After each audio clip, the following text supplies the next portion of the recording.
Hi, boys and girls. Our final chapter for this week is chapter 14, Because of the Rabbit by Cynthia Lord. Chapter 14 is called Rabbits Are Territorial. Be careful and respectful when reaching into a rabbit's space, or you may be charged at or even bitten. For the first time since school started, I was excited for lunch. I had a place to go, a seat waiting for me at a table with other 5th grade girls. It'd only be for today since I was just a substitute for Nora, but maybe I could be a regular on Nora's book club day. When I reached the table, all the chairs were full except one with a spiral notebook that said Elise across the top. As Elise moved the book for me, I felt like I was floating inside. Hi, I grinned and sat down. They all look nice. Everyone said their names, but I was concentrating so hard on looking friendly that when they were done, I didn't remember a single one except Leah, Iris, and Elise. Emma has never been to school before, Iris said. She was homeschooled. I sighed. Did that have to be the first thing the other girls knew about me? So what do you think of public school? A black-haired girl asked. Parts of it are fun, I said, but it's too long. They all laughed. You can say that again, the black-haired girl said. I'm ready for another vacation. I gave her a real smile. It felt good that I had made them laugh, even if it had been by accident.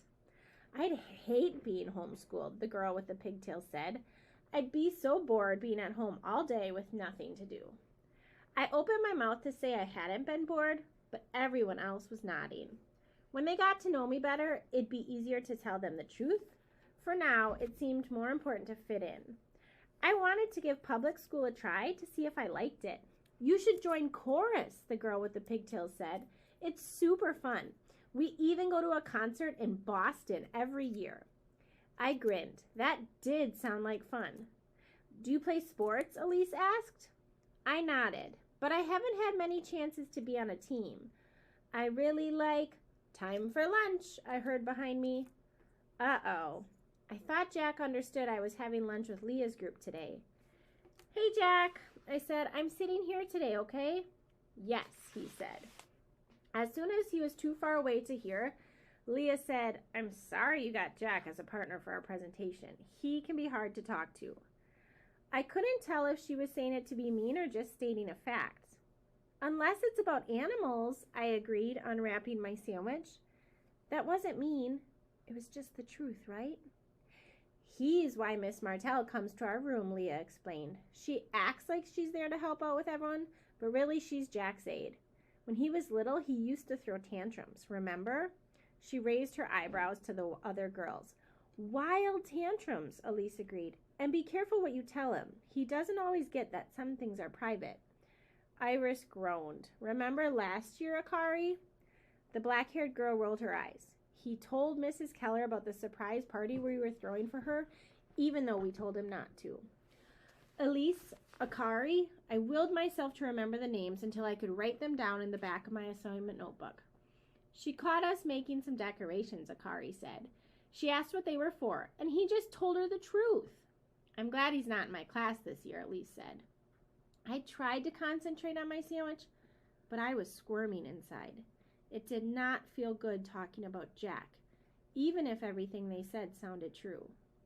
I felt lucky that the other girls didn't know the mistakes that I'd made when I was younger too. Like the time I locked my whole family out of our house and it was snowing. We had to wait in the barn until a locksmith came. Or the time I accidentally ate some dog biscuits because they were in a plain plastic bag and looked like crackers. Friends can tease you over dumb things like that and it might be funny. But if you're not friends, it hurts. Maybe if these girls knew those things about me and a bunch more, they wouldn't want to be friends either. Now I wished I hadn't rolled my eyes about Jack when I was with Leah. Leah took a bite of her sandwich. Ugh! I told Mom that I don't want pickles. I don't know why she can't remember that I don't like them. She smiled at me. Oh no. I fought to keep smiling as Leah plucked pickles out of her sandwich and put them on her napkin. You can have them, Emma. I wanted to say thanks because it was a friendly thing that she was sharing with me, but I said, that's okay, really. It's no problem, she said. I do not like them. 6 pickle slices. Oh, yum, I said, trying to sound excited as she slid the napkin to me. Would anyone else like some? I don't want to hog them. I don't like pickles, Iris said. No thanks, Akari said. Leah was still smiling at me, so I took a nibble off the edge of the first pickle.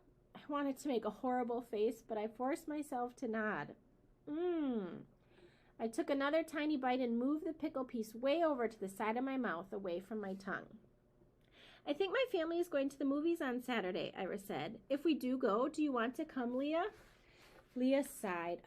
I wish, but we're going to New Hampshire to see my grandparents. It's so boring. It's a really long ride, and then we just sit in their living room and talk. Or actually, mostly, I listen to the adults talk. I just nod and say, uh-huh, every now and then. The girls all laughed, but it was still hard for me to talk about grandparents, especially with kids who still had theirs. So, does anyone have pets? I asked. I have a gray tiger cat, said Akari. The girl with the pigtails laughed. Tell Emma his name. I named him when I was little. Martha, Akari protested, laughing. Elise, Akari, Martha. What is it? I took a bite of my sandwich to take the pickle taste away. Akari shrugged. His name is Ketchup. The other girls were laughing, so it seemed okay to laugh too. That's funny, I said. Martha had a cat named Jack, and Iris didn't have any pets. My dad is allergic, she said. I have a dog named Bear, Leah said. He's a black lab, but he thinks he's a lap dog. Leah had been nice to give me her pickles, and she even had a dog. Nice plus pet lover equals perfect best friend possibility. I have 2 dogs named Molly and Maggie, I said, excited to finally have something fun that we both like to talk about, and we just got a rabbit named Lappy. Wow, I love rabbits, Leah said. I've always wanted one, but my parents think Bear would scare a rabbit. Lappy actually bosses our dogs around, I said, grinning. When he gets racing and hopping, it freaks them out. Lappy sounds like he has to go to the bathroom, Iris said. If you got another rabbit, you could call him La Poop. The girls all laughed. I smiled like I found it funny too. The name was special to me, though, and definitely not a joke. It's a family name, I said, and then to change the subject, I added, my dad and I found him. What do you mean you found him? Akiri asked. I took another tiny nibble of pickle. I was hoping my tongue would get numb to the taste, but it was just as awful as the first bite. He was a stray, I explained. My dad's a game warden, and he got a call saying a rabbit was stuck in a lady's fence. I went with him, and when we got there, it was a pet bunny, not a wild one. I would love to rescue animals, Akari said. How did you know the bunny was a pet? We only have New England cottontails and snowshoe hares in Maine, I exclaimed. I knew just by looking at him that he wasn't either of those. Lappy is honey-colored with a brown nose. This was going really well. I felt like I had finally broken through the friendship wall and was making progress. You're lucky he wasn't a girl, Akari said. My friend got a pet rabbit and it had babies, so they had 6 rabbits instead of 1. I nodded, though it did sound like fun to have baby bunnies at our house. My dad checked. He's definitely a boy. Bunnies are cute, but they don't do much, Martha said. They just sit and stare at you. I didn't think that at all. Of course, Lappy wasn't like Molly and Maggie. They liked to play and would sit on the couch with us. Lappy is a quiet kind of fun, but I love to watch him pull down his ears with his paws to groom them, and it's so cute when he flops onto his side or races around the room. And he liked me.